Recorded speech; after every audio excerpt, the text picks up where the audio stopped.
Okay, this is episode 50 of Chad Says Anything. Ah, 50 episodes. This is really, really good. 50 episodes in.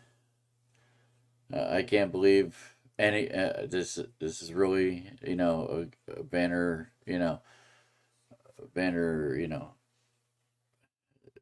anniversary or whatever, episode 50. I mean, I've done more than 50 episodes, not 450 videos, but this honestly, and I have 31 followers at the moment, and I appreciate that. I see two people popped on. I'm happy to see that. I want to say thank you to everybody who's watching. 50 episodes. This is great. So this is episode 50. Wow. 50 episodes, and what did I do on my vacation? Well, if one of the two people watching was in my home, they know what happened on my vacation. But we'll say first, if you like what you see, you like what you hear, click the subscribe button in the bottom right hand corner. I am watching the Yankees, or at least I have it here on my phone to pay attention. Right now it's tied 2-2. It was 2-0 Yankees. The Cleveland Guardians are crawling back. But before I talk about my vacation, let's talk about breaking news. It just came over the phone. It came over to emails. Breaking news! Jennifer Lopez officially divorcing Ben Affleck. That it's there. I mean, I can't react more than just, hopefully they're amicable, and let's leave it at that. I was a little upset back when J-Lo got, and Alex kind of split. I thought that was a great couple, but honestly, what happened seemed to be that Alex was just too much for her, from everything, all reports. All right, so after a week off and a staycation from my paying job, the wife and I and the twins did a few things and saw a few things. So what did we do? Sunday, we saw the Patriots against the Rail Riders in Somerset. And good for Beth and Aiden. Somerset lost to the Rail Riders, who are the AA affiliate of the Mets that day. Comment. But she's still Jenny from the block. Yeah, she's still Jenny from the block, Brian. That's right. She's still Jenny from the block. Let's see. So, yeah, that was Sunday. Monday was a beach day. I am so ecstatic. It was a beach day. We got to go to the beach in Asbury Park. Maybe one of these days to get more people to come with us. I grew up in Monmouth County. I lived in Asbury Park. Beth brought me out when it came to loving the beach, and going to the beach is just the thing I'd like to do at least once a year, if not more. Two comments we got. Don't be fooled by the rocks that I got. Okay, and I was gonna talk about that, Aiden. I was gonna talk about that.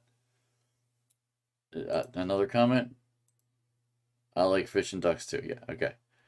So, what else? Like I said, as Aiden just poignantly said, we went to the aquarium in Camden, New Jersey. The Camden Aquarium, as I believe it's called.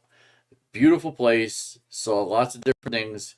If I could show videos on here, and I apologize, last week or 2 weeks ago, I had to edit my video because apparently I played a WWE video that WWE India didn't like, and I had to edit it to keep it up. So 49 is still up. It's just a minute off. So I'm not going to show videos until I can figure out how I do it. I can do my own and everything else. Maybe Brian, you help me, or somebody else. I'll figure it out one way or the other. But I took a lot of video, a lot of pictures, had a lot of fun. Went through a shark tunnel, walked over the sharks on this rope. It was insane. I will say, Aiden Hunter, I'm not doing that.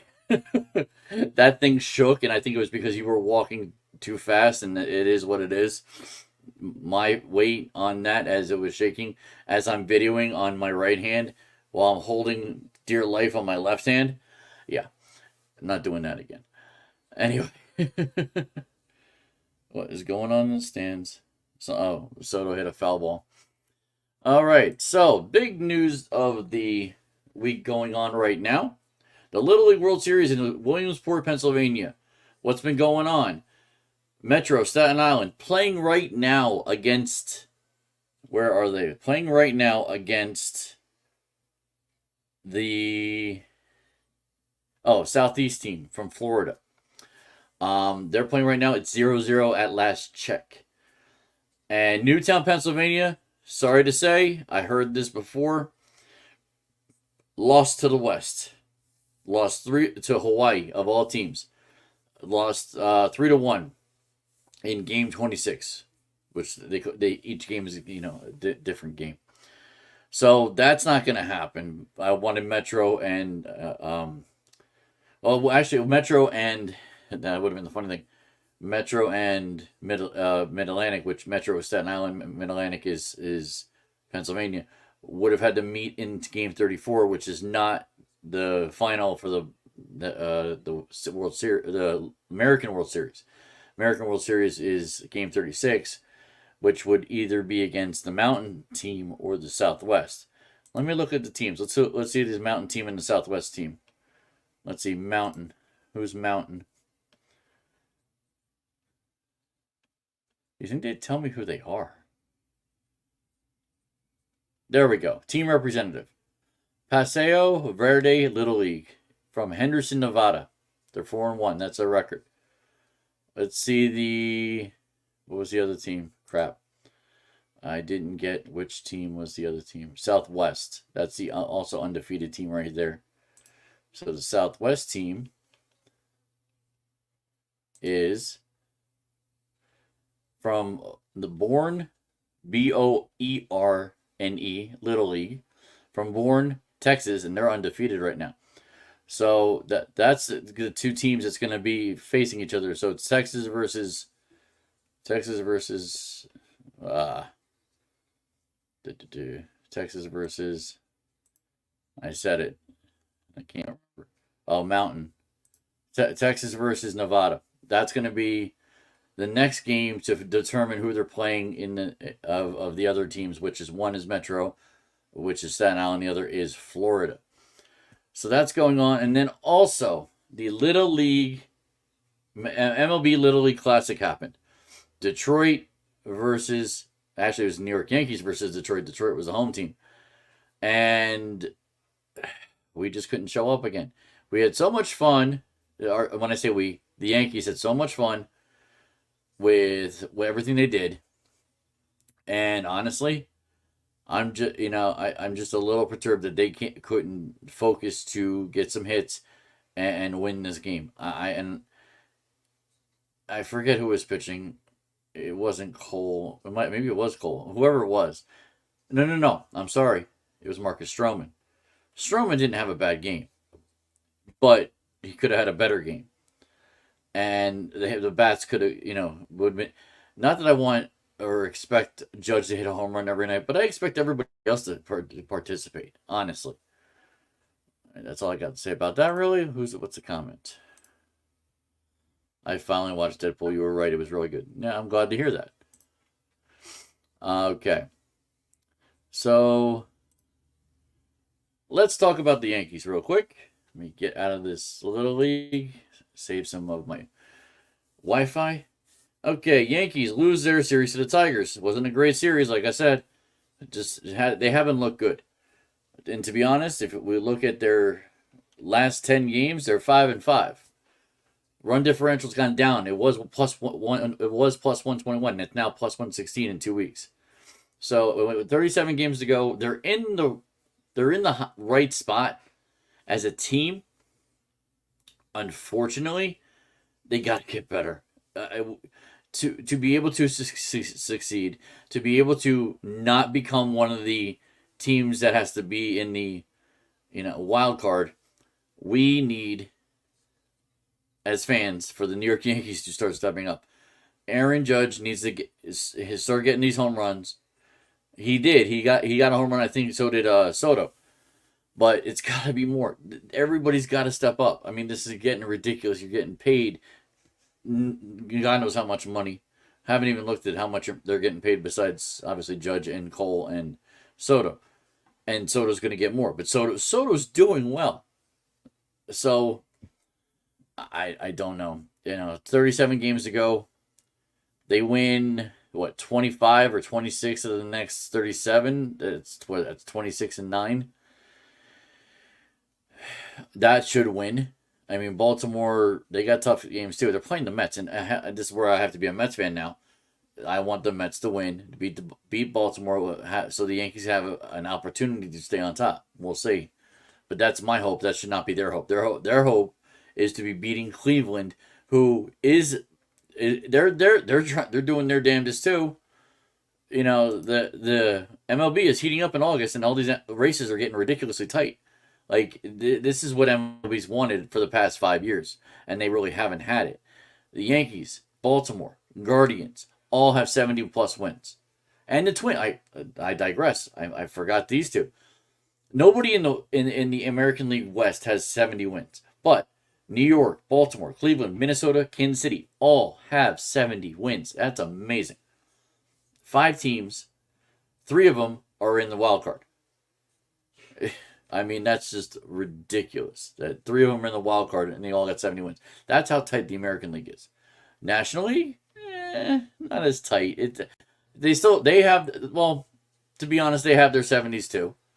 Dodgers 74, Padres 71, Arizona 70, Phillies 73, Milwaukee 72. The only oddball right now is the Braves with 66. They're the third wild card at the moment. Mets are 1.5 behind them, and I state that here.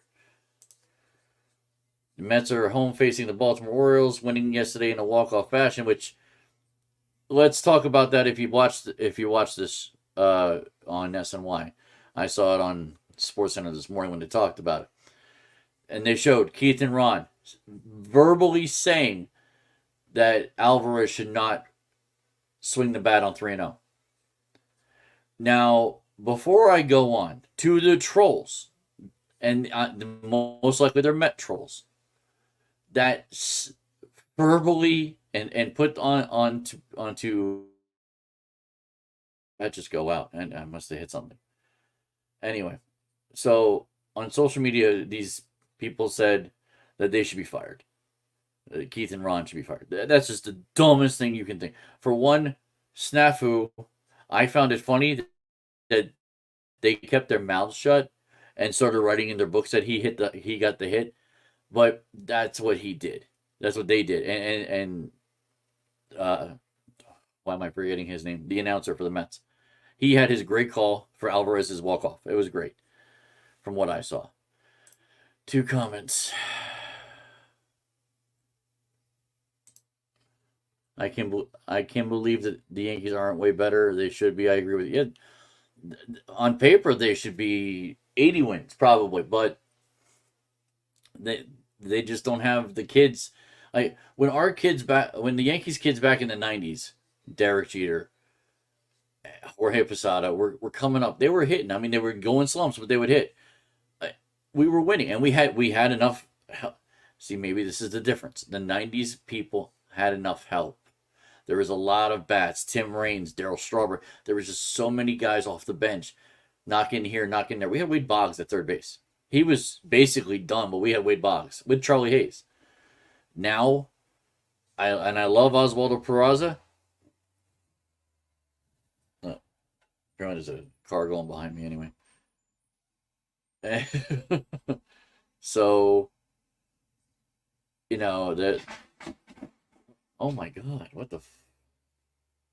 I got the window open behind me because obviously it's a gorgeous day. So I'm definitely gonna have the window behind me. It's a nice cool day.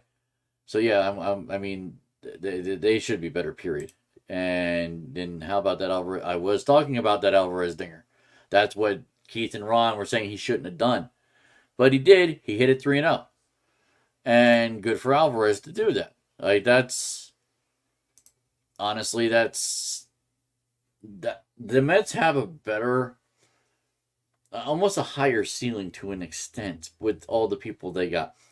Their biggest issue is the pitching. They got to get that. The Mets can't go more than 9 innings a game. You put that team 9+ innings and go into extra innings. That's going to deplete that team. The Mets are going to lose more than they win those games. It's just as simple as that. They got to play for 9. That's it. You don't have the pitching to do that. Maybe you're agreeing with me? Is there an earthquake near you? Like I said, it was a truck behind me. It's my neighbor's house across the street. That's why you heard that. I guess everything is getting heard now since since I got my audio back, since I got everything else back. Okay, so did I save this? I did. Okay, let's talk about this real quick since I talked about the Mets and the Yankees. There's an article. What should Yankees do at closer as concerns about Clay Holmes swirl? To be honest, there is a concern. He's given up 10 games. That's a problem. Who just went off? Heel just went out and a new pitcher's coming in. What a surprise. And Yankees are now losing 3-2. Anyway, so what should the Yankees do, as I said, as closer about Clay Holmes? As far as endorsements go, it wasn't New York Yankees manager Aaron Rodgers most forceful. Not long after Clay Holmes, his closer, blew his major league leading 10th save in Sunday's 2-1 10-inning loss to the Detroit Tigers. Boone had been asked if he was still committed to Holmes in the role. What followed was a verbal equivalent of a shrug. He said, quote unquote, yeah, and look, we'll see as we go. We've got a lot of really, really good options. We've got a lot of guys that feel like they are throwing the ball really well in some certain situations. But right now, Clay's the guy. I get that. I get sticking with your guy. But at some point, you can't stay. The Mets were smart when Diaz was going down. When he wasn't looking good, you either put him on the shelf or you do something else. And they figured it out. And Diaz is now back. But, it goes on. So when Cleveland Guardians arrived at Yankee Stadium to start 3-game set, they could reasonably expect to face Holmes if the game is close in the 9th. Well, right now it's not. That's in part because of how Sunday's defeat unfolded. Holmes didn't quite get pounded as he failed to protect a 1-0 lead. His biggest mistakes came when he hung a sinker to Colt Keith, hammered it down the left field line for a leadoff double. Then with 2 outs and the third baseman Oswaldo Cabrera as the only infielder on the left side due to the shift. Okay. It wasn't a shift. There's no shift. The shortstop is right on second base, on the third base side of second base. He's not if he's there, that means they're expecting it to be in center or right field. There's ways to interject the shift without playing the shift. For this guy, I'm gonna call him out. Who wrote this? Brendan Cuddy, calling you out. There wasn't a shift. They would be illegal. They'd get fined for that or something because it's illegal. He was just, if you're looking in the outfield, he was probably just left of second base. You want to call it a shift to Jace? Fine. Let's millennialize it up. Shift to Jace. I'll call it that. It's not a shift. Anyway, Jace Young laced a single through the hole shortstop because he was able to go oppo, and there's another millennium word, oppo. Laced a single through the hole shortstop to score Keith and send the game into extra innings. Yeah, I wasn't happy about that one. Just 2 sinkers, and that could have probably been a little bit more off the plate. Yeah, Holmes is right. He messed up. He owns that. They could have been more off the plate. They could have been more something that the hitter was thinking, if I'm down 2 strikes, I'm swinging at that because I have to swing at that. That's Holmes being Holmes, and he's smart about that. He says also the breaking balls felt good. I feel like it was one of those things where I felt pretty good, but 2 pitches there got me. And that tends to be the case. 2 pitches or 1 pitch gets a reliever because they're not allotted many pitches. Garrett Cole can throw 3 bad pitches out of 90 and probably still win a game as long as his team is doing the right thing. You know, so, you know, I lost track of thought. Anyway, so Boone said, I think he was pretty sharp. Yeah, Boone's going to say that. Holmes also seems likely to continue in the role because he's got the most experience at the position with 70 career saves. Lou Trevino, the Yankees pitcher with the second most career saves, is coming off a rehab assignment, Tommy John surgery. He's in double A Somerset and hasn't pitched in the majors since 2022. And Holmes isn't far from the recent success. Before Sunday, he's had a 2.70 ERA. I don't know what the hell FIP is, so I'm not going to tell you what FIP is. Over his previous 10 appearances, 5 saves, 3 blown saves. He's also started the season with 20 consecutive scoreless appearances. Yeah, he had a great start. I remember this. He had a great start. He's gotten a little soft. He's got something wrong with his arm. Who knows? Anything's possible. All right, so that's that, and it just keeps going on and on. If I go on and on, it's going to take too long. Let's see. Comment. FYI, China Walk customers are saying hi. I have them listening as I'm waiting for boneless spare ribs. And egg foo young. Nice. China Walk, where's that? Tell me where it's where I don't think it's not in Carteret. We have a new Chinese place that's down the street. Not China Walk. I tend to remember there was a China Walk somewhere in Monmouth County. I just don't know where. I could Google it. Hold on a second. Let's Google where you might be. China Walk. Oh, maybe you are by me. That is the name of it. It's in Carteret, China Walk. You might be in Carteret. Where else would you be? Let's see. Doesn't say where. Yeah, it says 764B Roosevelt Avenue, Carteret. You might be down the street, dude. Very interesting. Okay. So you either live closer than I thought, or I don't know. Yeah, anyway, let me get back to my report. Man, I am really loud in here. MLB reports of the Yankees and Mets. So let's go to that. Let me close this out. Go to my inbox. By the way, Joe Bonello, thank you for paying me my $200 for the football pool. Let's see. Let's do Mr. No, I just read that. I thought... Oh, there's Anthony Tacoma. Okay, Mets beat. We'll do Mets beat first. A couple days after throwing complete game shutout against the Marlins, his first since May 2nd, 2018, Mets right-hander Luis Severino answered a wide range of topics from his injury-filled seasons from 2019 and 23 to his comeback in 24. So, as he was asked, after you pitched a complete game against Miami, who's the first person you thought of? He said his entire family, mom and dad, and goes on. What advice did your family give you when you were going through the bad times? My wife is the person who has always been with me. She knows every part of my body that hurts. I think our faith is the most important thing for us. So she was always believed that no matter what happened, I would always come back to get better. I've seen the trust that she has in me. Now, no, apparently there's a helicopter over her head. Okay.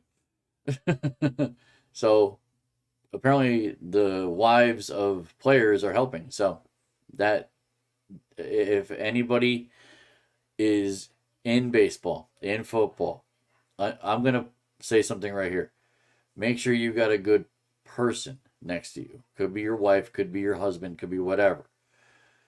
You have a good background, a good anchor. And this is in sports and in life, not just, not, I don't want to keep this just sports, but life. Like, I have my anchor, and she's a damn good anchor for me. Um, but the fact that his wife knows his specifics about him, that's what every player needs. Hunter, if you're gonna keep going forward, you find that person for you. Aiden I found out today he wants to play baseball or at least something.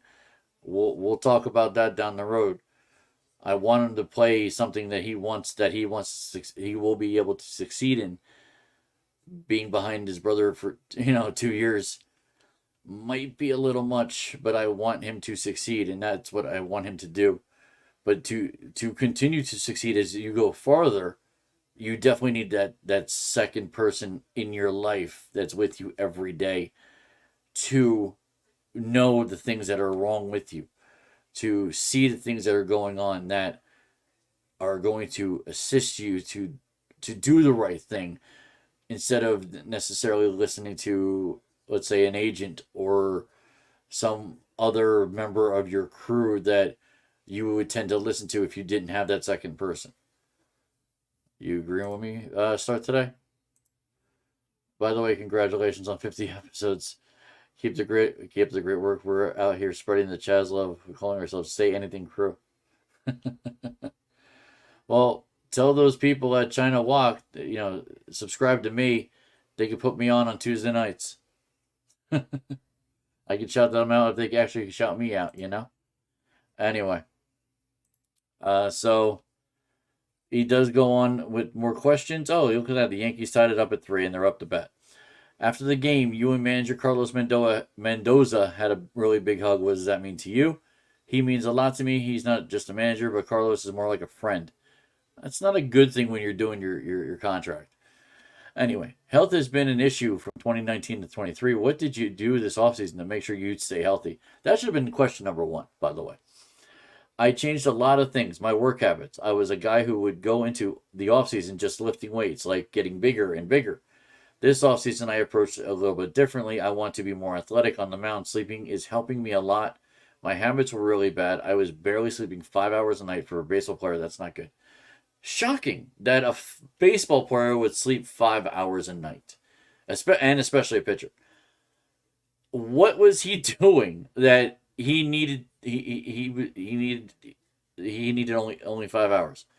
I am flabbergasted. Like, if I went down that road, I would have a regimen, whether it be pitcher or hitter. I have a schedule. This is my schedule. I go by this. I have to be at the ballpark at a certain time. I would have a schedule, and sleep would be part of that.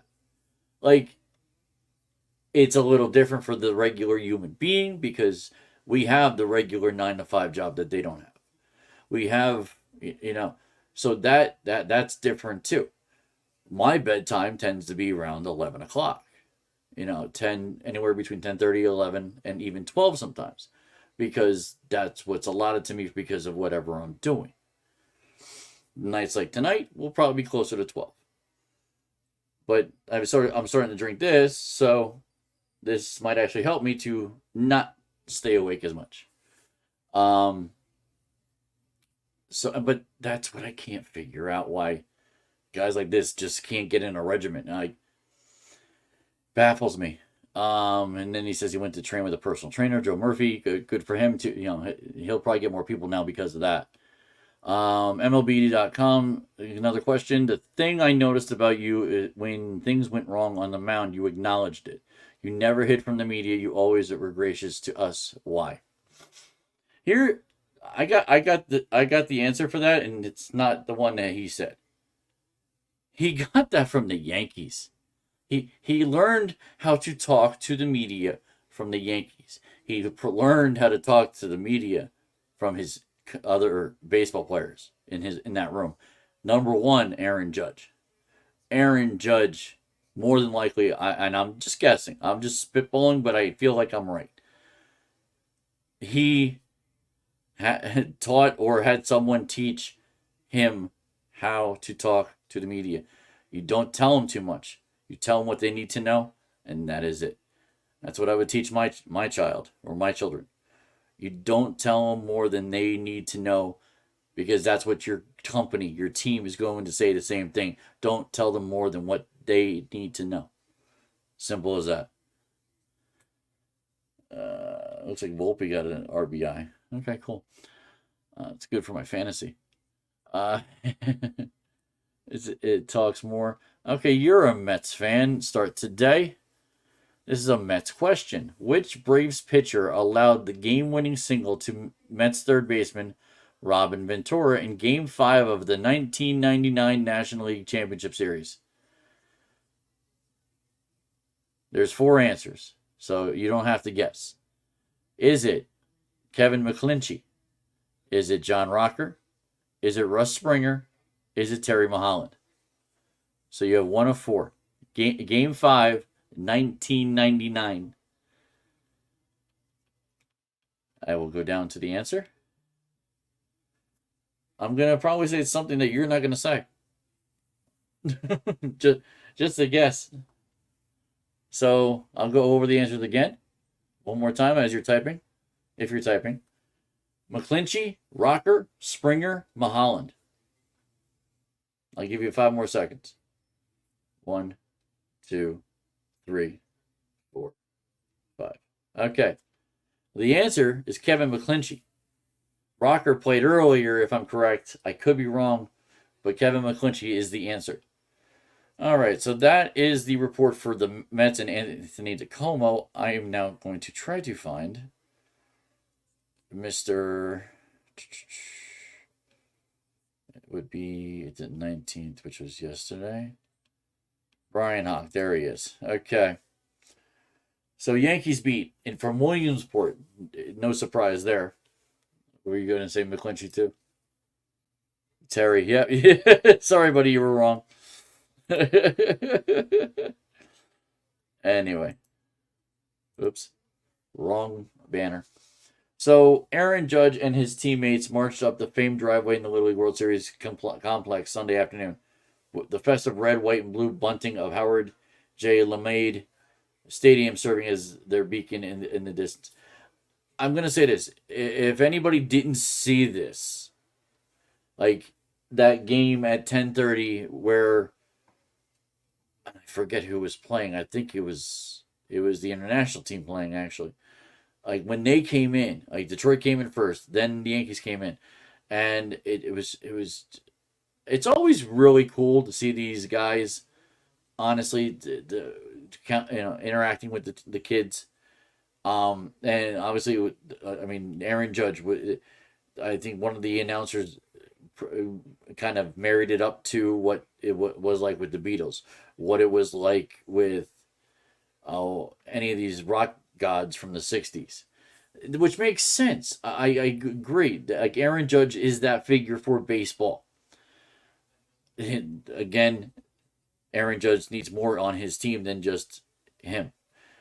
And I think he'd say that. Like he needs players to play and stay healthy. So he can every once in a great while DH.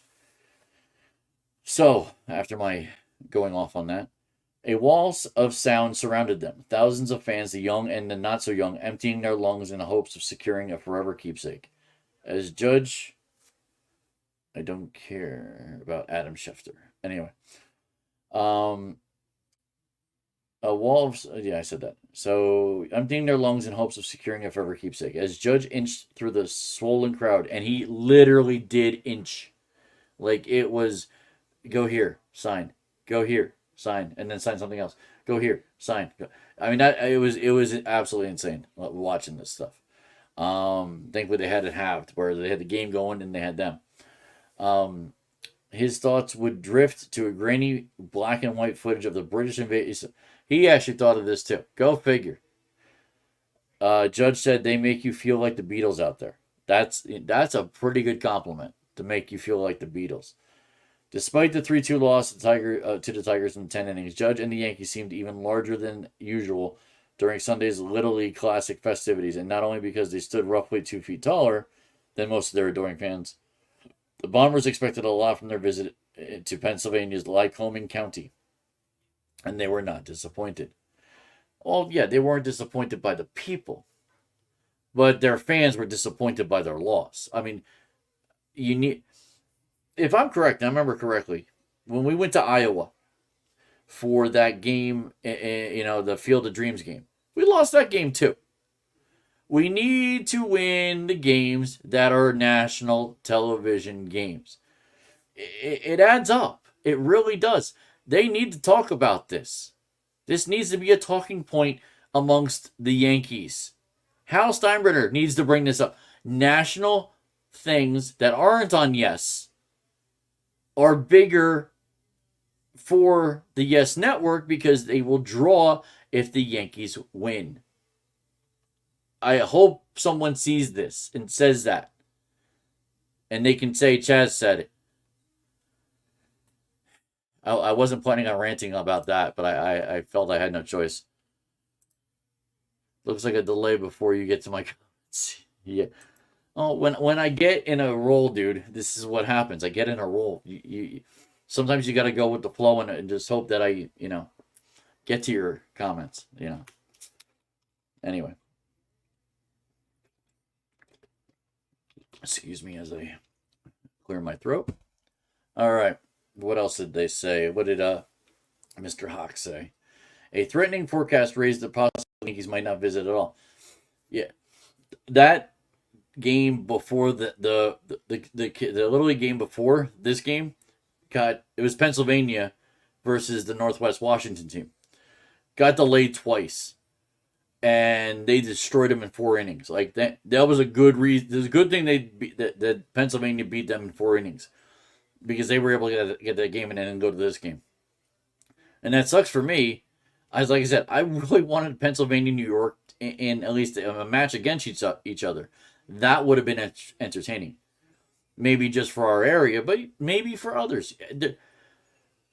You can't tell me that all throughout, and for me too, if let's say it's Hawaii and Chinese Taipei, I'll still watch on Sunday because it's Little League baseball.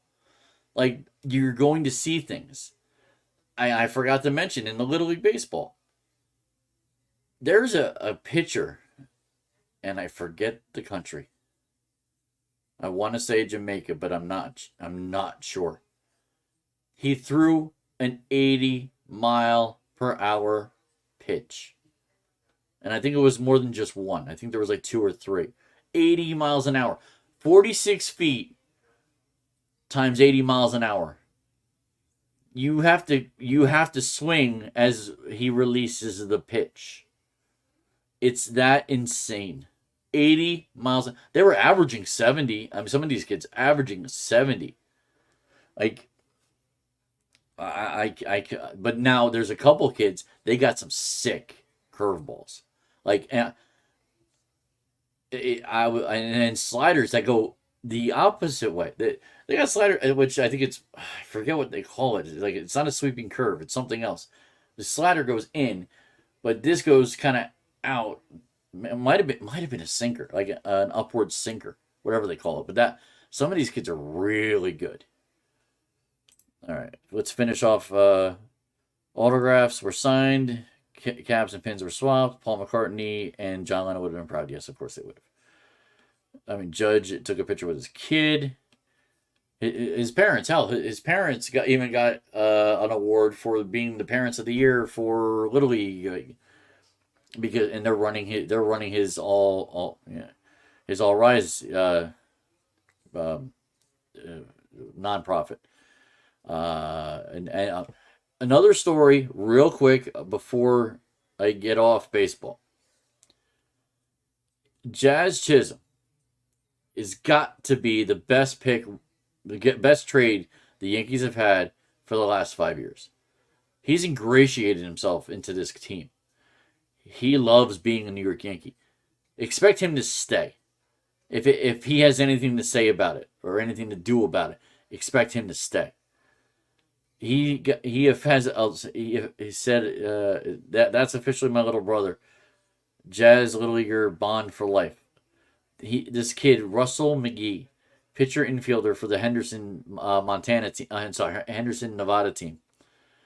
He gave him his cell phone number, and they exchanged Instagram. They exchanged each other's Instagram. That is really, really cool. He said he's gonna, and Jazz was interviewed. He's gonna pay for bats for this kid. He's gonna pay for mitts for this kid. Whatever this kid needs going forward, because this kid just ingratiated himself onto him. I mean that's a cool moment that needs to be expressed more by just that moment. That really like CBS this morning, any of the Good Morning America shows, that should be part of their network in some level. The big leaguers visited LeMade and Volunteer Stadiums, high-fiving players from Australia and Aruba as they took to the field. They watched from the stands the Washington, Pennsylvania game that I was mentioning before. I always wanted to make it to Williamsport, Cole said. It took me a little longer than I wanted, but I made it. Gerrit Cole, and that's the funny thing about a lot of these guys. And there's a list. I saw it. I'm not going to do it now. As like I said, it's on my phone. I'm watching the Yankee game. There's a list out there of little leaguers that made it to the major leagues, and it goes all the way back to the 60s. Now, not everybody's a big name, and not everybody's a lighter or he's calling the game right now, Charlie. Frazier, Todd Frazier. Not everybody's them either, but there's a lot of people. And watch out for the girls in Little League. Like, they're starting to play. I don't know, and I don't know much about the Little League softball. I haven't really talked about it. I haven't really watched it. I don't even know where to watch it. Okay, it wasn't on ESPN that I saw. But watch out for these girls. They're coming. They're absolutely coming. They're going to pitch. They're going to hit. Just watch. All right, 2 comments. These kids are going to get hurt. I don't know what kids you're talking about getting hurt. 80 he's 80. He's throwing an 80-mile-an-hour pitch. I think that's the kid you're talking about, the Jamaican kid. And he's throwing over the plate. They're not getting hurt. They just can't hit the ball. That if they get hit by an 80-mile-an-hour pitch, yeah, that's going to hurt. I agree. Future Tommy John. Maybe. Well, it depends. We see who goes. What do you mean? Who's Charlie? I don't even know who you're talking about. I'm Charlie. Who are you talking? I didn't even. Did I say anything about Charlie? I don't think I did. I could be wrong. And I don't listen back to most of my stuff, dude.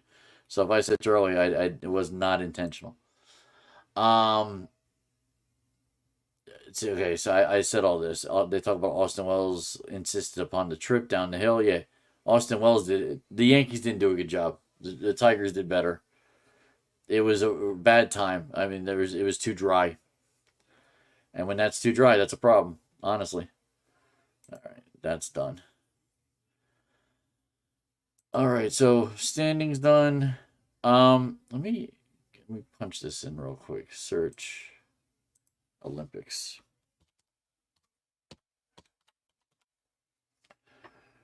There we go. Let's see. So, 2024 Summer Olympics in Paris are over. My thoughts and what's in store for 26 in the winter and summer in LA in 28.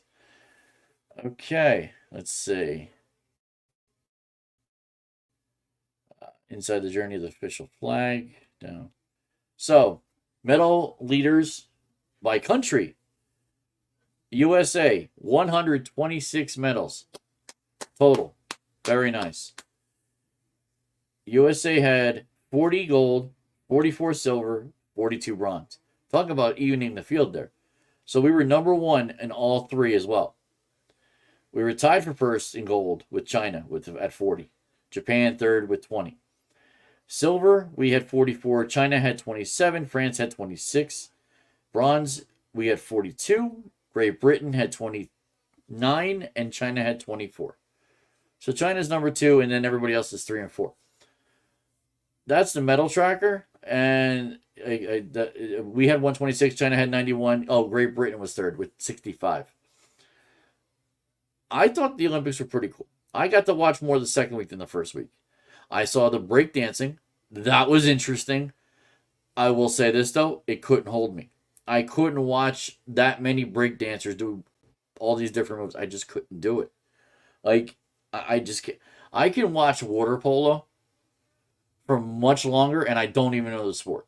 Like I see it's a combination of soccer with your hands and kind of like a little bit of a basketball thing with the net, or with actually not basketball, lacrosse. All right, another comment. 127, no, 126, not 127.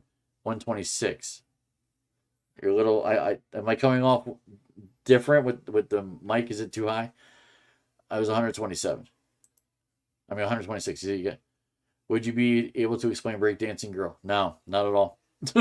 Like I said, I didn't watch enough of it. I really didn't. It's not something for I love watching breakdancing for a little bit. Stomp the Yard. You want to watch breakdancing? Stomp the Yard. I'm bringing that movie back. That was a damn good movie. It had a story.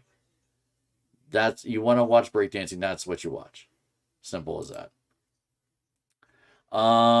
Okay. I don't see too many other.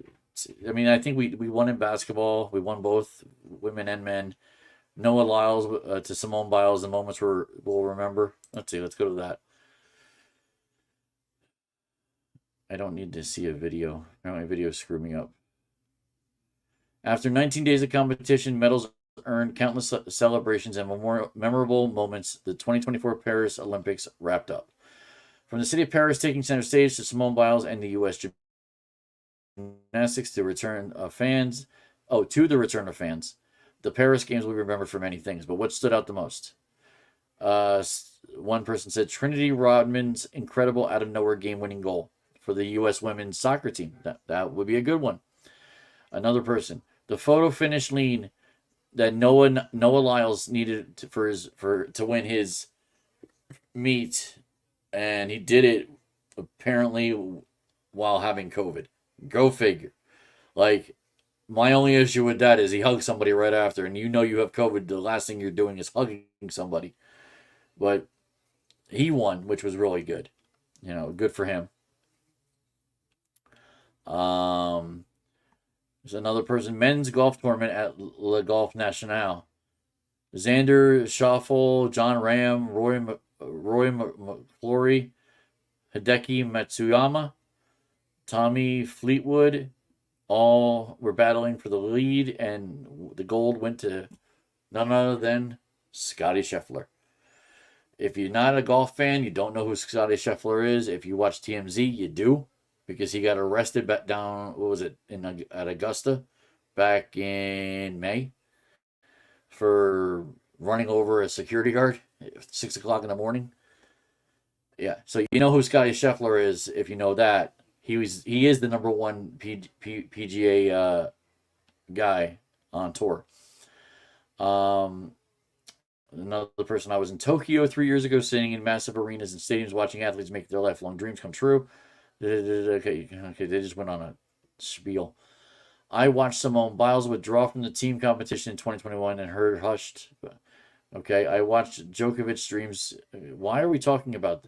That person talked about Tokyo. It wasn't necessary. This is not where people want to hear. Another one. I don't know if it came across the TV, but anyone attending in person will know the chant "Allez les Bleus."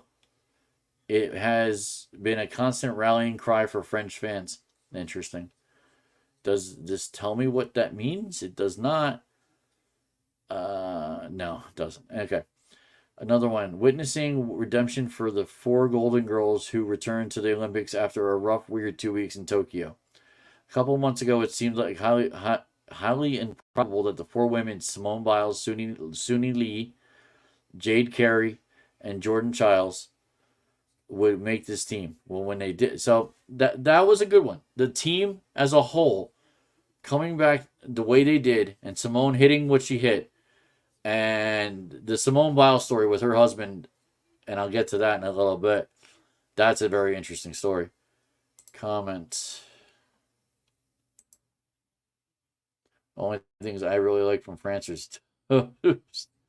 Have you ever been to France? I haven't. Never been to France. I have been to Germany, but there are only pictures. I was 1 year old. So I that's the only one of the two only times I've ever been out of this country.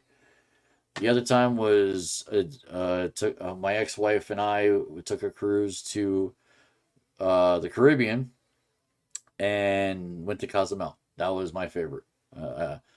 I recommended. I would go back in a heartbeat. Cozumel was amazing.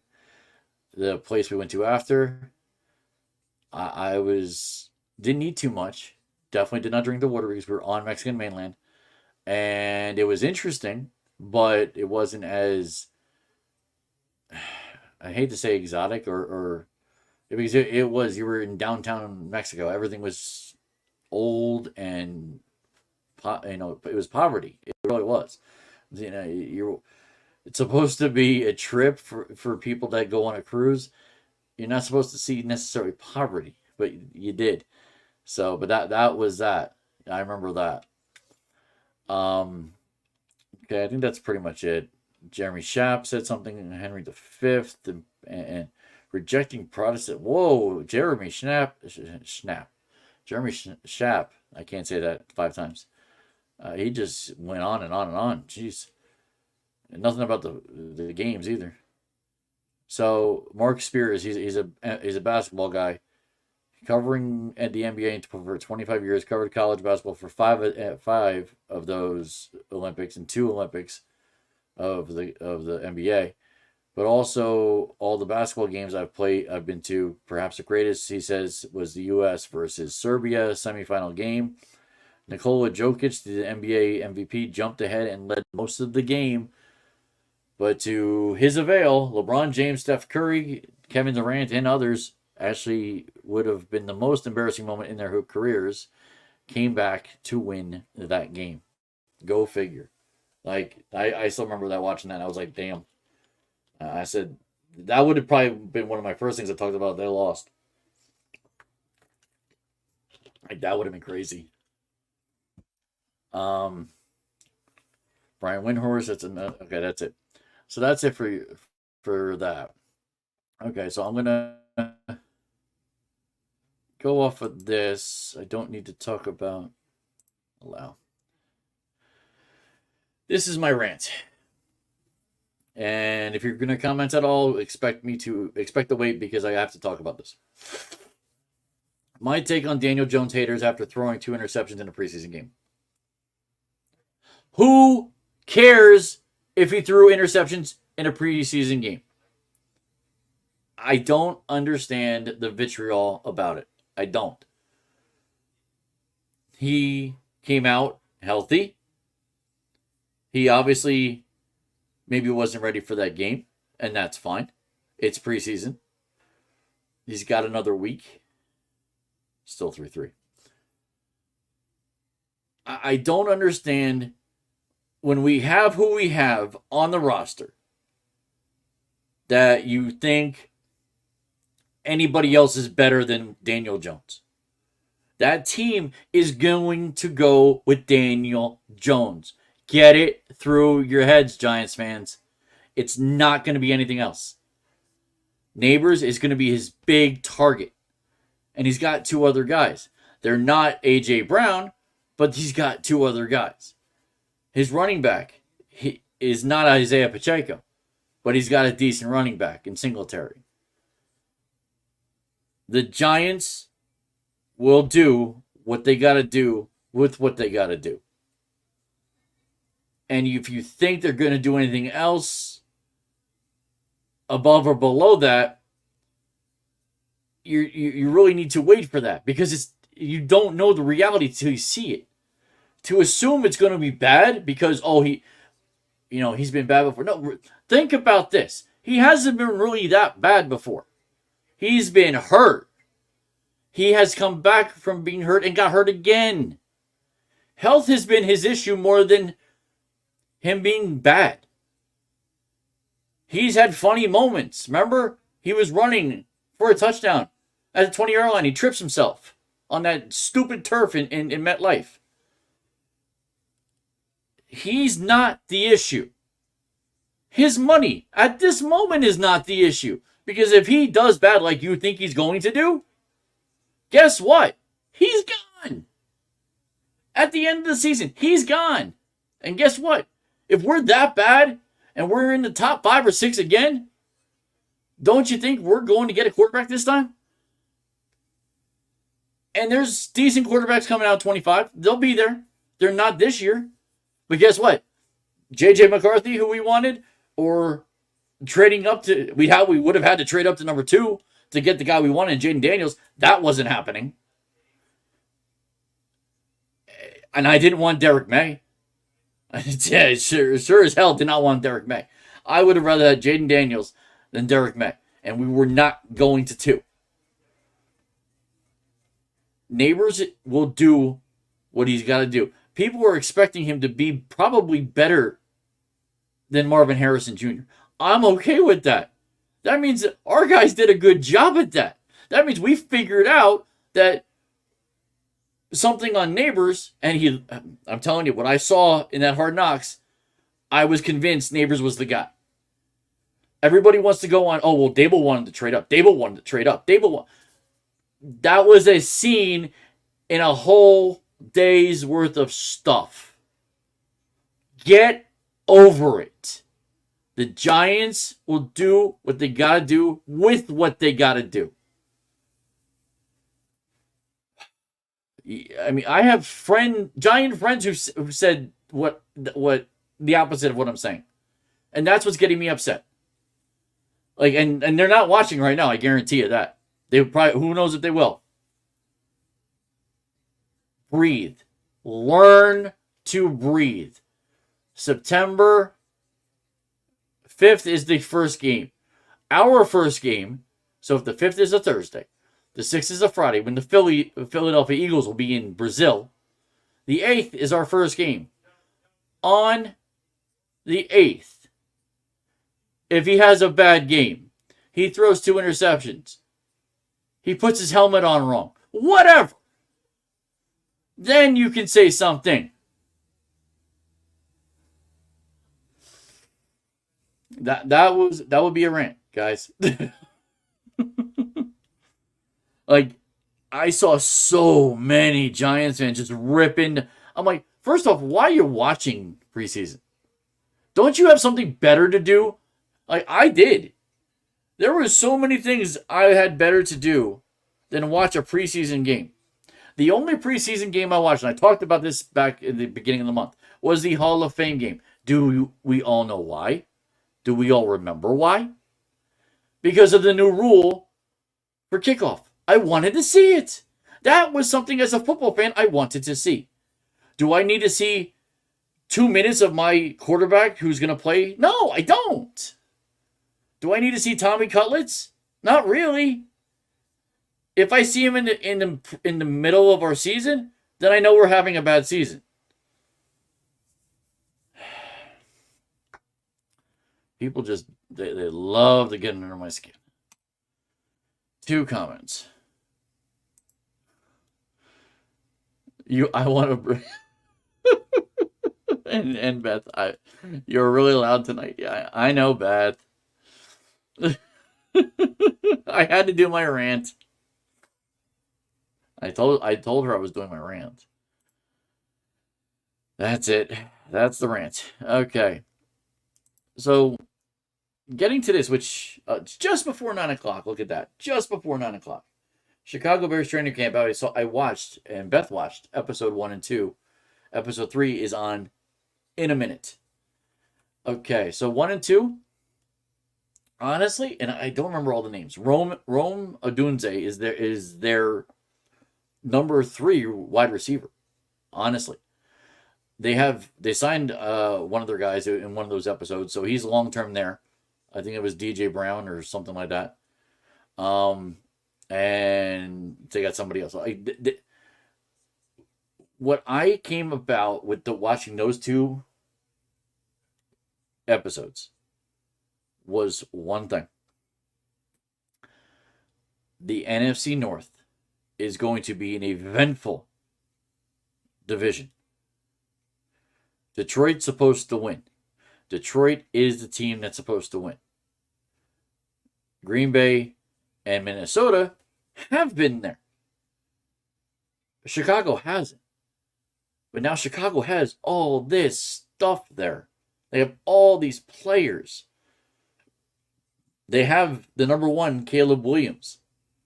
Like, it's. I think that's the team. I hate to say Green Bay and Minnesota are going to take it back, but I think they are. Like you heard it here first. Green Bay and Minnesota are taking a step back, and especially Minnesota. And this sucks for Justin Jefferson because you have Sam Darnold as your quarterback, and F the reports. I'm saying F the reports that Tom Brady's coming back and he's going to play Minnesota. That there's no truth to that. If there's truth to that, I will give my next paycheck away. No truth to that.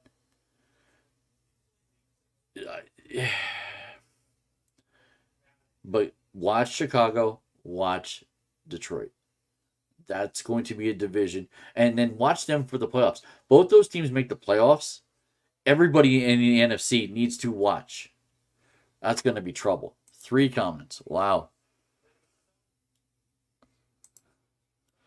You're passionate, man. I love it. I'm putting soundproof.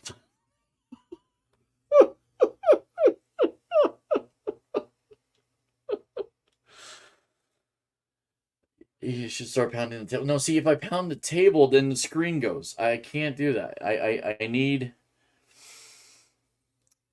what the Kelseys have. That's what I need. I need a production area where I can do something like that. I need. You want to see me do a Don LaGreca rant, which I could do. I could do a Don LaGreca rant.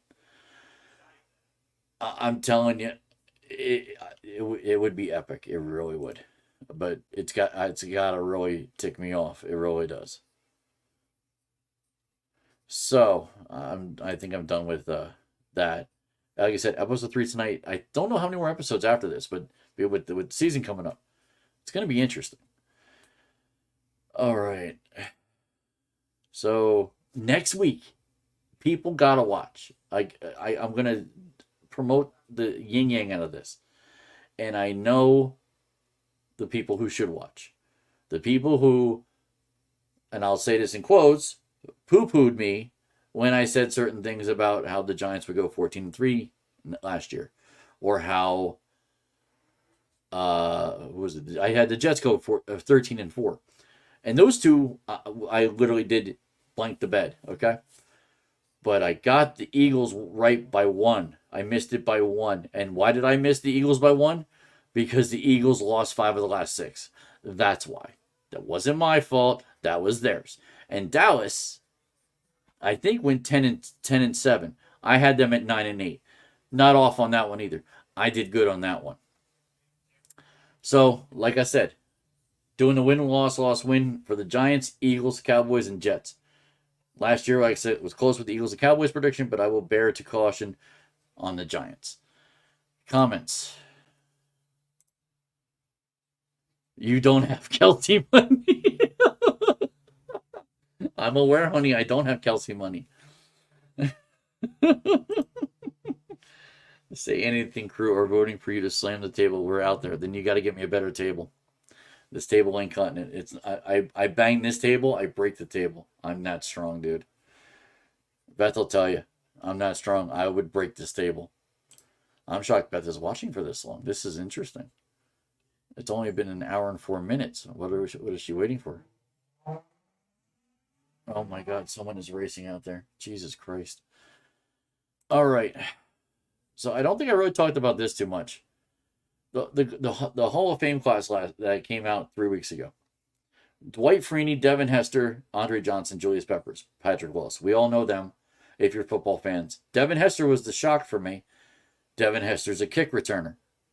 But he was the best kick returner, I think, in the history of kick returning. So at some point, you got to put him in. And they did.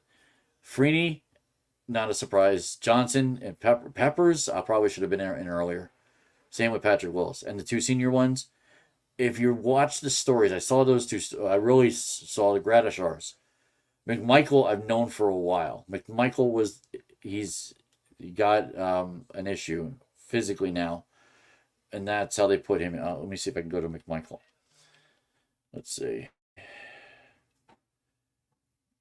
Oh no, Michael was something else. A long-haired roughneck out of Texas, Mongo became one of Chicago's favorite adopted sons. So he was an adopted son from Chicago.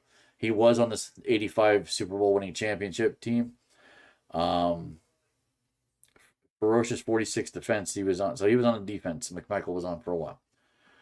Okay, so that's all for football. I'll talk about 25 down the road. There's a big class, and that includes Eli Manning. So we'll talk about that down the road. That might be coming up in January, actually. So, all right, Bash in Berlin. This is going to be a big PLE. I gotta say, this is probably gonna be one of the bigger ones. And Aiden and Hunter, if you watch or you're watching or you will watch later, you'll be here for this. August 31st, 1 p.m. on Peacock.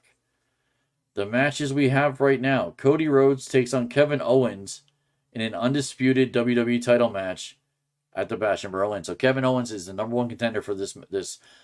Interestingly enough, we'll see who, if any, Bloodline people get involved in this match. That would be interesting. World Heavyweight Champion Gunther goes head-to-head with Randy Orton. Rooting for Randy on this one. If Randy wins, this is his 15th title. One shy of John Cena and Ric Flair. So that'll be a good match to watch. Probably the best one, and not to say that this next one after that is not the best. This is I want to see.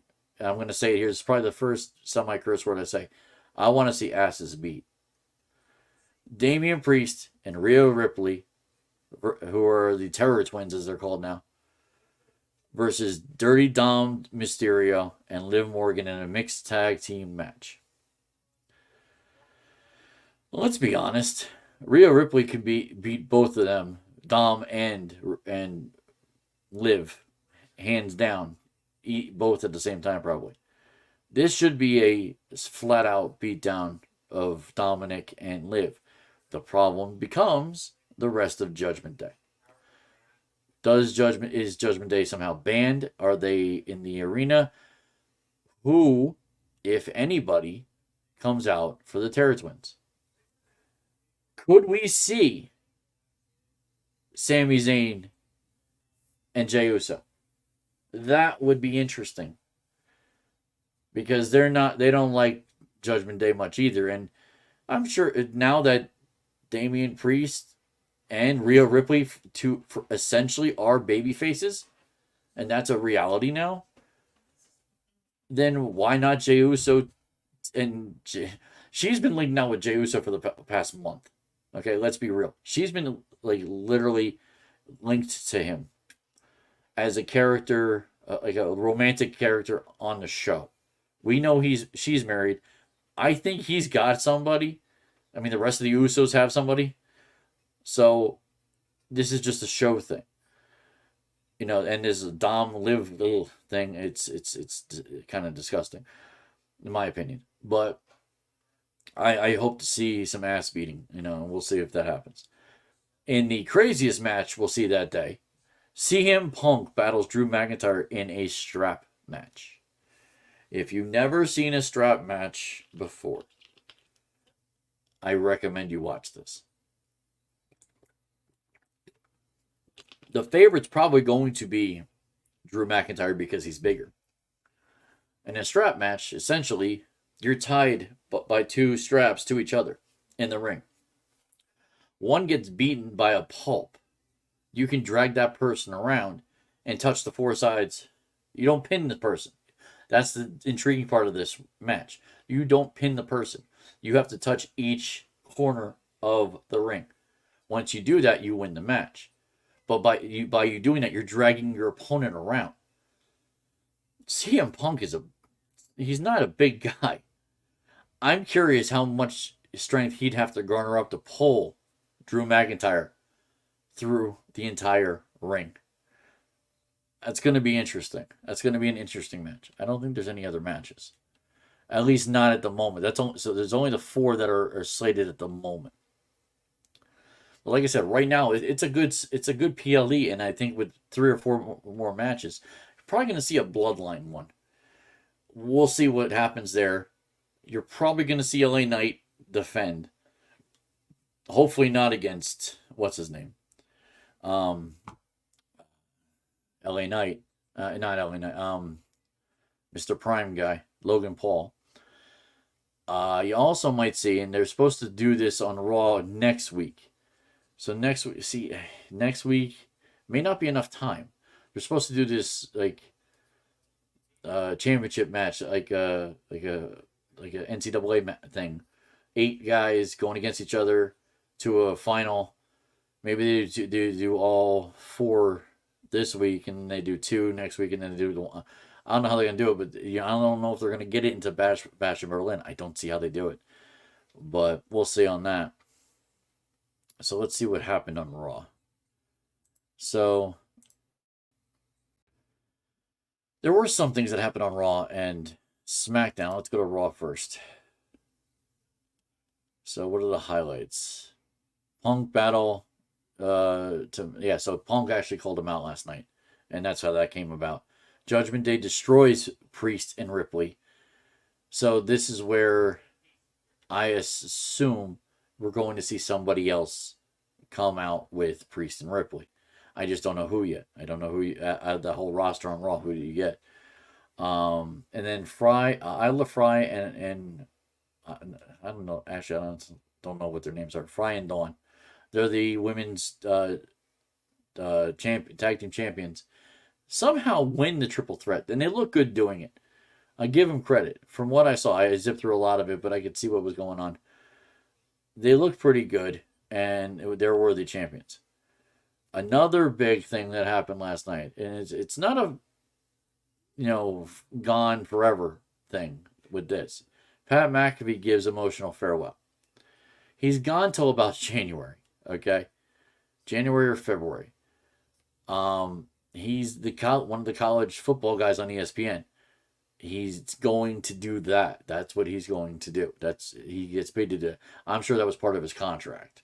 So Pat McAfee's gone, and God's honest truth, he's been better than I expected. Like, I can appreciate what he's been, with his yeeting, and if you don't know what a yeet is, it's this. It's Jey Uso. Yeet, yeet, yeet. And I'm doing it softly because I don't need Beth going nuts again. So Pat McAfee did an emotional farewell. Wyatt Six showed up last night again. Finally, Uncle Howdy next week is going to wrestle. This is going to be interesting. Is he going to wrestle? Beth had the best question. Is he going to wrestle in his mask? That's a great question. Bray Wyatt didn't. I don't think Uncle Howdy will either. Randy Orton uses the announce table to punish Ludwig Kaiser. Yeah, that was the end of that match was interesting. And then it went on. I've yet to see what the overflow was, because that went over 11 o'clock. So they were still fighting at 11. Randy was beating up on Gunther. But yeah, Ludwig Kaiser took a beating from Randy Orton. That was really funny to watch. It's Alba Fire and Isla Dawn successfully win. Okay. Karrion Kross and Scarlett are done with the New Day. Apparently, when they lost, Scarlett's trying to tell Karrion Kross now that it's over. We'll see. Big Bronson Reed will bully Braun Strowman. Yeah, good luck with that. So, Big Bronson Reed wrestled not Big Show. The Miz. Because Bronson Reed the week before took out R-Truth. And they're friends, and that's why he did it. So Miz loses. But as Bronson Reed's about to do another whatever they call it, tsunami on top of Miz, Braun Strowman finally comes out.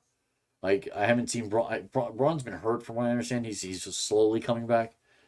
but this is the guy that they need to go. Maybe that's a fight you see in a cell match. I would like to see a Hell in a Cell in the Bash in Berlin. Those two, that would be fun to watch. See if the cell stays open. So that was okay. That was Raw. What happened on SmackDown? Because I didn't get to watch it. Friday was a day. Let's see. SmackDown. Let's see what went down. Bloodline brutalized Roman Reigns with a vicious onslaught. I do remember reading about this, that Roman was told that he could come get his red necklace that says that he's the tribal chief if he gets it off of his neck. Well, he did at some point get it off his neck and went to put it on, but then the other two, the Fatu and the other guy, Tonga Teo or whatever the hell his name is, they came in and took him out. Cody Rhodes stops A-Town Down Under chair attack. Yeah, those guys aren't beating up him. That's not the team to beat them up. Street Profits win right to challenge Bloodline. That's happening this upcoming Friday. There's going to be 2 matches that are on the line, and that's interesting. I saw that, and that's where LA Knight's wrestling. I think he'll win, but LA Knight's wrestling for giving somebody a title shot. Street Profits will be facing the Bloodline on SmackDown this week, and then Mishin ruins Nia Jax celebration. Yeah, Mishin's got an issue with Nia Jax. Long story short. So that's gonna be a thing. So like I said, SmackDown next week. It's gonna be the Bloodline versus Street Profits. Where's their guy been? Where's I almost said Bailey. It's not Bailey. I can't remember his name. Anyway, Cody Rhodes grants a wish in Orlando before SmackDown. That's pretty cool. Like Cody Rhodes is becoming the now John Cena, and this just tells me that he'll probably be champion for a little bit. You might see him on a year run, just because he's that much the face of the WWE. Let's see. SmackDown highlights. Austin Theory, Grayson Waller feeling disrespected. I feel so much pain for them. All right, so that's that. Let's get rid of Raw. Skip these 3 because they're down the road. Okay? Got a couple more things left. Not a lot. So, Mayor Ryman, I think it's Ryman, announces $5.4 million NJDOT grant to increase waterfront access and improve roads. If you don't know who Mayor Ryman is, he's my mayor where I live. He's the mayor of Carteret. So this happened about a couple weeks ago. The article came out August 12th, so I was on hiatus at that point. So roads will connect with forthcoming ferry service with other waterfront projects on the horizon. Increase public safety and public access to waterfront. This intrigued me for the simple fact that we're going to get a ferry from Carteret to New York City. That's interesting. So I can leave my car here, take the ferry, and then we'll walk around in New York City, depending where they let off. I'd love that. So I'm really hoping that this comes to fruition and living here actually pays off. Mayor Daniel J. Ryman has announced that the borough has received a $5.4 million competitive grant from the New Jersey Department of Transportation through the Local Transportation Projects Fund, LTPF for short. The funds will be used to extend critical roadway infrastructure in 2 areas of the waterfront over Waterfront Boulevard extension and Lighthouse Way extension, Mayor Ryman said. Thanks to the Governor Murphy, Transportation Commissioner Francis O'Connor for this fund and the construction of the new public roadway connecting the forthcoming Carteret Ferry Terminal to a proposed new intersection along Roosevelt Avenue adjacent to Nose Creek. I had to talk about this because I feel I have to promote it. This is a really good thing for Carteret and good for Carteret to do something like this. I've been here a year, so I'm just saying that this is something that, if you know anything about Carteret, and I'm learning a little bit here and there about Carteret, that this is a thing that's going to be happening. All right. So next, it's a three-part thing here. So Atlantic Highlands is where this is at.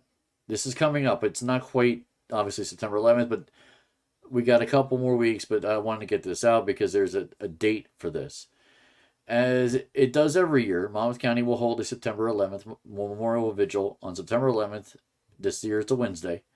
At the county commissioners invite families of those killed in the terrorist attacks who lived in Monmouth County to participate. Memorial service will be held from the top of Mount Mitchell, scenic overlook at 460 Ocean Boulevard at 8 a.m.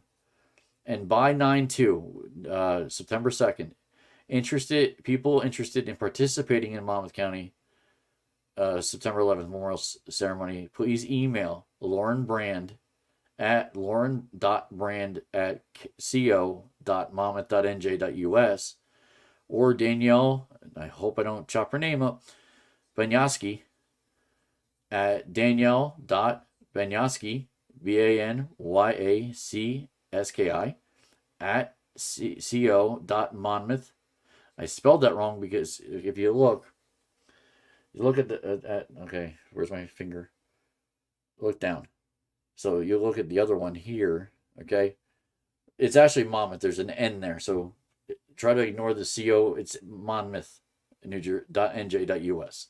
So it's a typo, but it wouldn't fit. That's the other problem. So I'll leave that up there for a minute so people can see. If you're a Monmouth County person, like I lived in Monmouth County for years. A couple years ago, I was able to go to this. I won't be able to go to this year. I'm working, so that I can't get out of it. But trust me, September 11th for me is a big thing. I still remember where I was. I still remember what I did. I still remember who I was with. I remember people around me, and I only know one person that actually lost somebody. And I think about that person who lost that person every day, or every September 11th at least. And she knows who she is. And I don't think she watches, and that's fine. She's not a person who watches podcasts. But I think I've seen her at this one. She's been there before. So that's what I think about when it comes to September 11th. Okay. Comment. A ferry. I don't know if that was a faux pas of the spelling, but a ferry, FERRY service would be neat. What you want, a ferry service like Peter Pan's Tinkerbell? You want that kind of ferry service? Sorry, I had to go there on that. You said it, and I had to say it.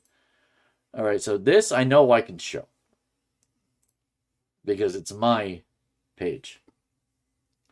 Chaz K's 2024-2025 NFL Confidence Pool is open. I need to change that. Hold on a second.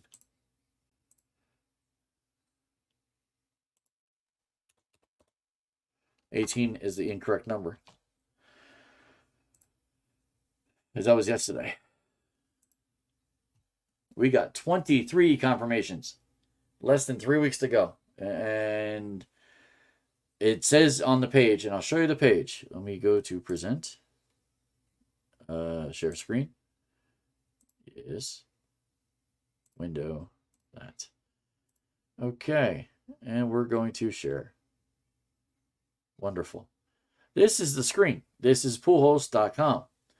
This is, I'll go back one, go to pool home, what you're going to see when you first start. This is what you're going to see to an extent. This page. This is what's new. What's been what all the issues, all the things that you can see on the bottom or on the side, left side. The right side is your pools. The right side. See, I was in this last year, a work pool. This is the actual pool that I'm promoting right here. You can't really see that. Hold on a second. There we go. This is what I'm promoting right here. This is the one I was in last year as well at work. They called it the Rats Pool. And then this down here, let's move up with this. This right here is the playoff bracket challenge I did. That I did last playoff time. And I was appreciative that they had their own brackets. It was nice, honestly. So if I go to this, I click on that, I see I have 40 participants. It's not quite true. I have 23, like I said. And with the 23, it's really like 15. But there's people that have multiple users that have not committed or answered to me yet. I'm waiting for those. That's a necessary thing for me when it comes to the logistics of this pool. I need to know who's in and who's not. Period. Flat out. And then once I know you're in, I send out emails for when money needs to be in. That's all. That's what that's for. But now I'll show you. There's pool tools. My pools, create a pool, join a private pool, that's for if you want to join more. And more than just mine. This is what you do when you're going to pick. You go to make change picks. Okay, that's the big one right there. View picks. You can view your picks in a different form. Add a pick sheet. This becomes where I talked about with the multiple people playing in different picks. You can do it. It's just an added. If you're paying $10 a week for one, you're paying 20 for two. That's what that is. Okay. Rename. You can rename. You can change any name you want, and delete. You can delete your own pick sheet. You can't delete someone else's. Only person that can do that is me. All right. Pool results, weekly results, season standings, and fee and prizes. Now, I think this is only on mine because I'm the administrator. I could be wrong, but I will check to update this as necessary. Let me go to weekly results. You can see this is the sheet, or the screen that you'll see. Right now I'm in 12th, but that don't mean anything. It's just, these are people that are on. Now, a lot of them, these from 35 to 40, they're in. I'll go up. 35 to 40, they're the new people. Everybody else in the middle, some are in, some aren't. They haven't contacted me. So if they don't contact me by a certain point, and I'll say this: if they don't contact me by September 3rd, that's a Tuesday. So that'll be the Tuesday I do my podcast for, I think, episode 53, probably, or 52. Or is it 51? I don't know. Either way, I have to take people out if they don't commit. Period. So, but this is the page. Every game that is played, and every person that picks that whatever team. Very simple, and it shows on here the week. On here the total. When you go to week 2, this will be the same number for a week, but then this total goes up. This is to be determined the total points for that Monday night game. Now, this is very specific. You have to look at what the last game is. So that's going to be what you need to know for that. Like I said, any other questions? This is all basic stuff: NFL, NCAA tournament, college bowl. This is for me, player list. This is my players that are on here. Here's the funny thing: I can tell by last login who's been in and who has not. If you've been in before January, where's Rudy? Where is Rudy? There he is. July 29th. After July 29th, you've logged in, that means I know you're in. So I've had it up this long. I should have had my email address. I've had that up before. ChazRoyalty@gmail.com. That's where you got to email to get in this pool. You know what? Let me just put it up here, Chaz.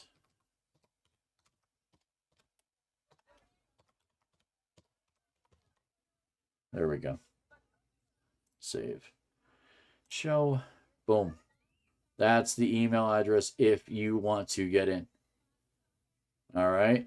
I mean, that's the plain nuts and bolts of it. Like there's a lot of different people here. But the more people, the better. I'd love to see 50 plus people in this pool. I really would. All right, let's go back to this. Move that. All right, we got some birthdays, and I'll get to the big one in a minute. And maybe she's on. I don't know. So the birthdays to celebrate. My niece by marriage, Erin Wallace's birthday today, and my babysitter, who I'm pretty sure is not watching, from my grade school time back in St. Jerome's, the sister of my grade school, she was the sister of my classmate. Let me get that straight. Sister of my classmate. So she was a little older. Her name is Mary Smith Kubaska. I knew her as Mary Smith way back when. Their birthdays today, and then I got a big one to talk about.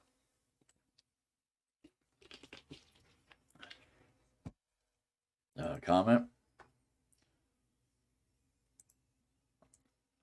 It's an army. I don't know what army you're talking about, dude. I do not know. So, birthdays yesterday. First and foremost, and I hope she hears me, my beautiful wife, Beth Porcelana Kawas. It's her birthday yesterday. She does not want her age revealed. I will not reveal. Also, birthday yesterday, Kelly Coffee Barons. Kelly Coffee. Going back to the football pool, this was her dad's football pool. I have now evolved to this. Her dad used to run this. Kelly used to be in it when she was like 16 years old. She's now Barons. She's a writer for an online company called The Blast. I'll have to do a little more research on that. And then Anthony Beacon, I know him through bowling. It was his birthday on Monday as well.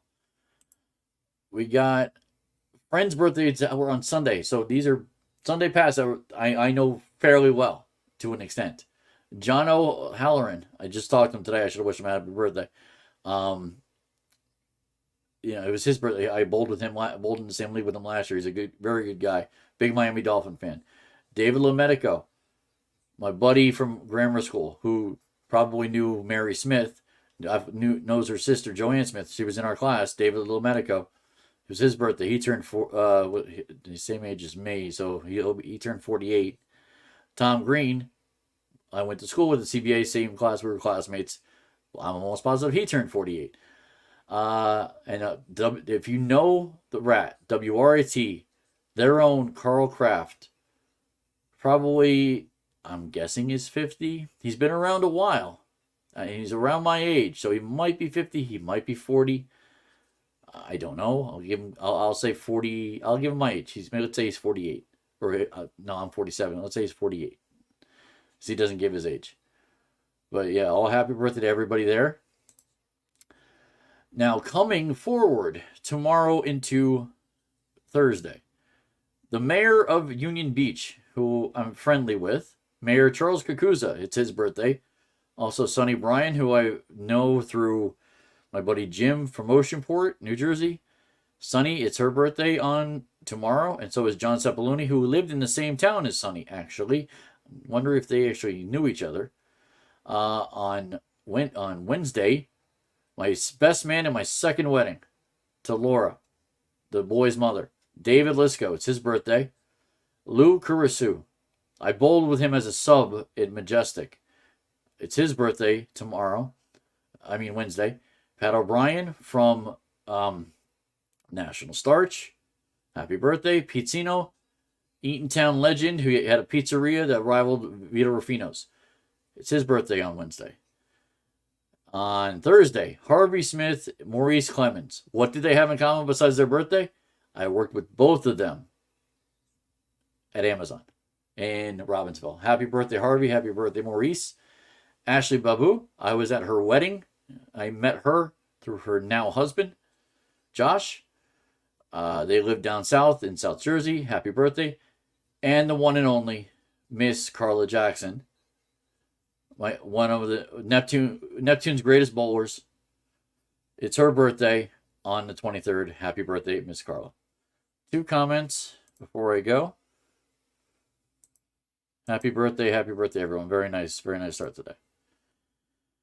All right, now, if anyone wants to join me in this conversation, an hour 35, really not that bad. I think I did pretty good today.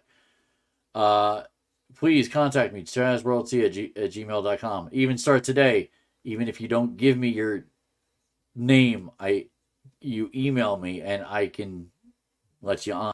It's as simple as that. I can let you on from the China Walk, which would be very interesting to see the background in that. Or anybody else, like I said, episode 51 next week. Next week, episode 51, August 27th, 2024 at 8 p.m. Next week. And I'll go back to it. Because this is going to be probably near the top. Next week, I will do the win game. And maybe I'll do more than just Giants, Eagles, Cowboys, and Jets. Maybe I'll be nice to start today and I'll do the Falcons. Maybe I'll do another team. And maybe I'll probably do predictions. Or should I save that for maybe I should probably save that for the week after. So if the 27th is that, yeah, that means the week after the 3rd, September 3rd is probably episode 52. I would say that will be the prediction week. This will be the win-loss-win game. So we'll see on that. Did I get a comment from Start Today? I did. Awesome. I appreciate that. I mean, like I said, crap, I lost that. There we go. So this is what I'm going to end off on. All right. So this was a good show. I hope. I just got a little sore throat. I did not drink enough of this. Yankees are still tied 3-3 from what I can see. And look forward to next week. Let's see if I give the Giants a 14-win season again. Do I give the Eagles a 14-win season again? Could the Jets actually win something this year with Aaron Rodgers? That would be interesting. And could the Cowboys F up like they always do? as Stephen A. Smith would say, how about them Cowboys? Stephen A. always says that. What was this? I don't even. That's a smile? Dude, that is small. I can't tell. Anyway, so this will be probably one of the first things, if not the first thing. You keep commenting. I'm not getting off, dude.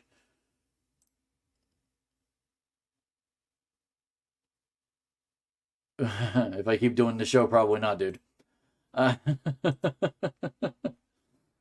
So, like I said, this is what's gonna be on next week. Flat out, I'll be doing this, and we'll see what baseball and other stuff I talk about. Yep, 3-3 Yankees are up. Stanton's up right now. All right, everybody have a good week. I'll see everybody on the flip side on the 27th. Go Yankees.